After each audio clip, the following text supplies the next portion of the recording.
Hi everybody, got a few minutes yet, so we'll be starting on or just after 1:45, giving everybody time to move from one session to the next and get seated in their virtual booth. I will see you in a couple of minutes. Take care.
Hi again, everybody. Just give it another minute to see who's left to join, and then we'll get cracking.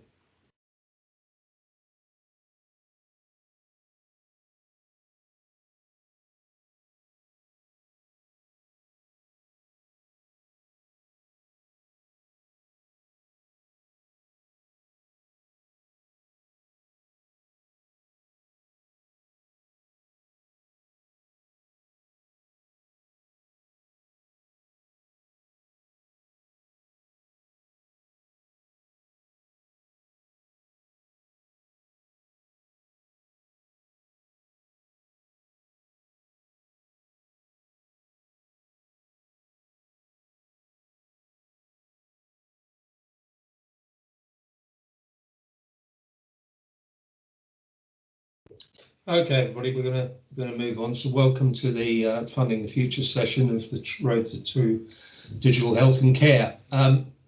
You've probably noticed, those of you who have seen my background and see this one, those horrible grasping hands that are reaching over everything.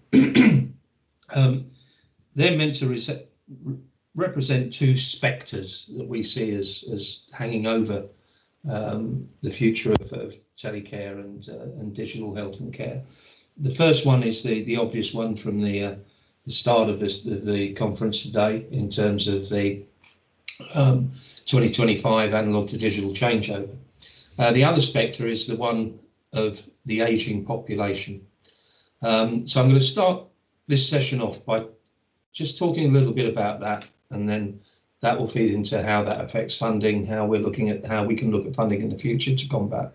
Because I know, given COVID, given everything that's going on, recent announcements about social care, funding is a major issue, particularly when a lot of us are faced with massive expenditure in terms of upgrading their services. And I think we need to understand how important it is that we get this right going forward, and but also maybe other ways to look at how we can actually pay for it. So let's look at that future. The slide here will give you some figures, which is fairly straightforward. But going from a 61% increase in the number of over 65s in the UK by 2032, huge increase. We're looking at millions of people, not just here, but across the world. And the impact that that increase, which is now exponential, there now are more people getting old than there are people being born. And that's a simple fact of it. That impact upon, if things stay the same in terms of the way we deliver services in both health and social care, that means that in 10 years, 15 years, 20 years time, we're facing a collapse in services. It's certainly in the quality of services. There is no magical money tree to pay for that increase. There is no magical influx of resource to staff that and take care of that increase. So in our mind, particularly at Yorbl, excuse me, I've been talking a lot today. In our mind, particularly at Yorbl, the digital is really one of the only solutions we have. But the question is, how are you going to pay for it? So if we look at the way things are now, we see it very much as a siloed funding approach. You know, where each individual looking at health, NHS, social care, housing, general council services, all the various aspects of council services, plus the third sector as well, with too much to do and too little to do it with, not enough money, because their funding, their funding is in a silo. So what often happens is you find these departments fighting for funding with each other. My wife spent 25 years in a particular city unitary council, and she told me stories often about how social care would try and grab a bit of housing's budget, or vice versa. Not the way forward. And with the problems that we've got facing us now, and the issues that the ageing society are going to produce, this way will not survive. In my opinion, in our opinion, this way will not survive going forward. It will end up in breakdown. So how do we deal with that? Well, it's going to take foresight, it's going to take a little bit of bravery, and it's going to take, in my mind, a different way of thinking, a different way of approaching it. And it's really looking at what are the solutions that are available to us in these different areas, looking at maybe the possibility of one solution that satisfies many different needs, that can be configured or changed to satisfy very different needs. And in doing so, it produces what I call collaborative funding, which will come on, and it basically presents that shield and puts a stop to the effects. So it's about collaborative, not siloed. And this is the way it looks in my mind. Each of these areas, each of you, and I've come from a background of working with public sector for well over a decade now, working with housing, working with local government, district government, right up to central government, working in areas that required funding, looking at third sector as well. There are so many opportunities to fund projects. What if you had something that was a solution that satisfied more than one of these needs? that actually play to each and every one of them, or two or three of them. And we see telecare and digital health and care as being far more than that. So, for example, and I'm not here to plug products, but I'm just going to give you an example because it's relevant. We have we're a software house basically. We're a solutions provider, software house that develops Yorbl software, and that's what our telecare and digital health and care solutions are based on, not boxes. Yes, we do work with Lenovo, we do work with Motorola, but they're the boxes that deliver our software. Now, one of the configurations of our software is what we call Yorbl Tab. Now, Yorbl Tab is a tablet device specifically for seniors. But Yorbl Tab is also capable of being a telecare device. Yorbl Tab is also capable of being a device that can work with digital inclusion. It's also a device that can help isolation. It's also a device that can give the council digital reach. It can help housing, rent, repairs, payments, a whole range of things. So the concept here is, why can't you find a solution? Why can't there be solutions that enable you as the commissioners, as the buyers, to actually talk to each other and combine budget? I suppose it looks at it, it's remarkably simple, but it's not, because we know the history of it. We talked about that history a moment ago, the siloed approach. It's current, it's the way things work, but maybe we can take this forward. One thing I put in there is innovation grants, collaborations, joint ventures. Why can't, so let's say you're as a council, you're looking to develop or purchase a new digital telecare system. You're a service provider. You've got 10,000, 15,000 units out there. You know the changes coming up. You want to and need to replace that system. You also you realise that you need to do other things. You need to maybe look at the healthcare side of things and all the other things that you need to do in terms of your own digital transformation. Why can't you work with a private partner or a public partner to develop those solutions?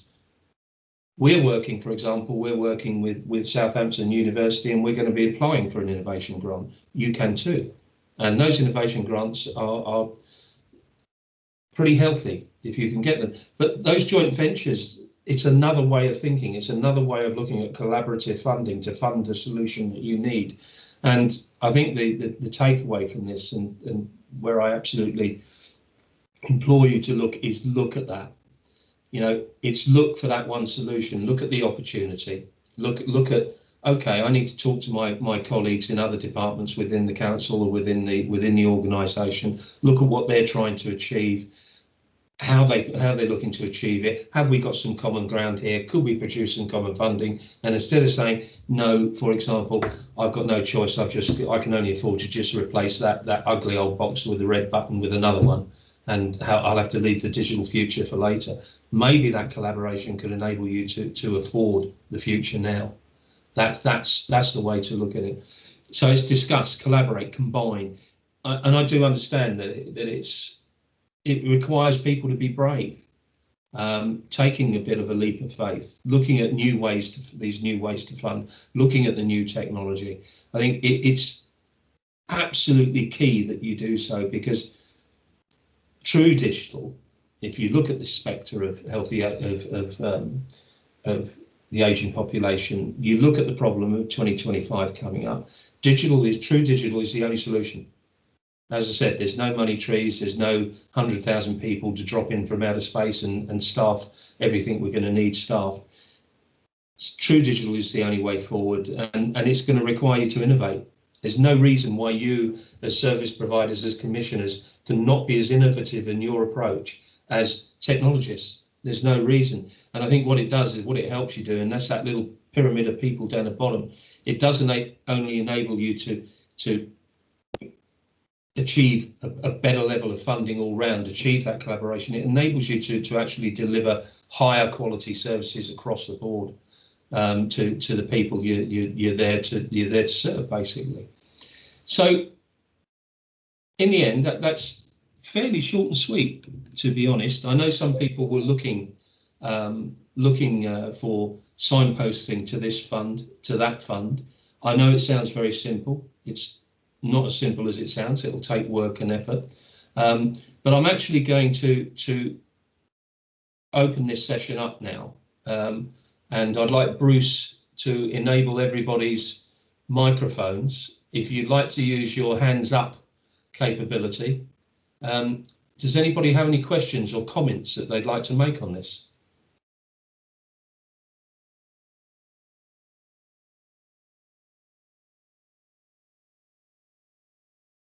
Yeah, maybe I can get the ball rolling, Peter. One of the things we picked up on, I had a call with one of our sales guys, and we were talking about a dispersed alarm, and the request from them was, could we put the ability in the product to link into request a repair?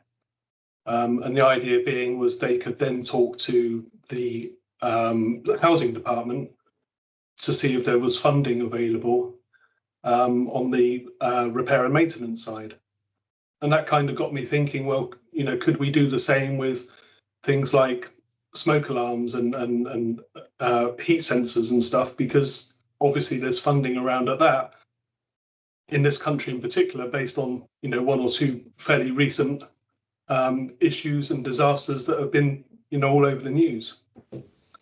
And maybe that's something to think about, getting the different departments within the councils and the schemes talking to each other about what projects they've got going on. Maybe there's not visibility across those departments, and that's something that we can certainly help with.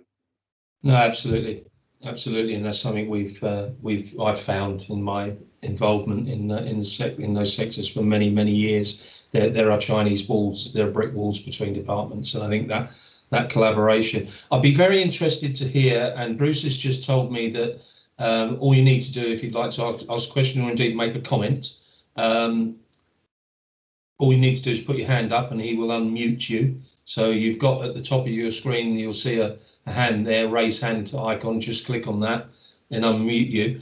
But I'd very much like to hear from somebody on that side of the fence. Is there anybody here who's got something they'd like to say about or can make some comments to this?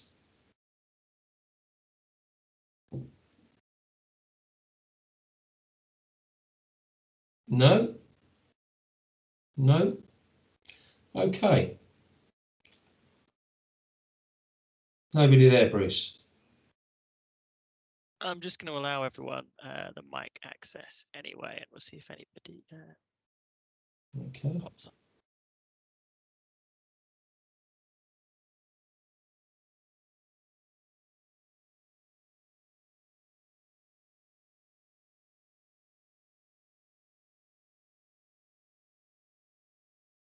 Okay, Bruce is allowing access, so like I said, please do reach out if you've got something to say. But we're probably going to, by the looks of it, have a shorter than expected session. I hope the information I've given you is not too disappointing. I hope it's not something that you think, well, that's easy to say and harder to do, because I accept that, completely accept that. It is harder to do. I can tell you we are having this conversation with a number of local authorities, district authorities right now, who are actually taking steps to look at implementing this idea. We're seeing, for example, digital inclusion programs and isolation programs that are being joined together with telecare programs. That is actually starting to happen. So I think it's something that really want you to take a look at, really want you to think about. If you do have any questions about it, do feel free to contact us directly. All the contact details are on the site. But other than that, if there is final call out for any questions, we're going to have an early close of this session and go to the Q&A session, which is due to start. I'll give you a time right now. Due to start at 2:20. So 18 minutes to pop to the loo, get a cup of tea. See you then. Thank you very much for taking the time to attend. Bye-bye.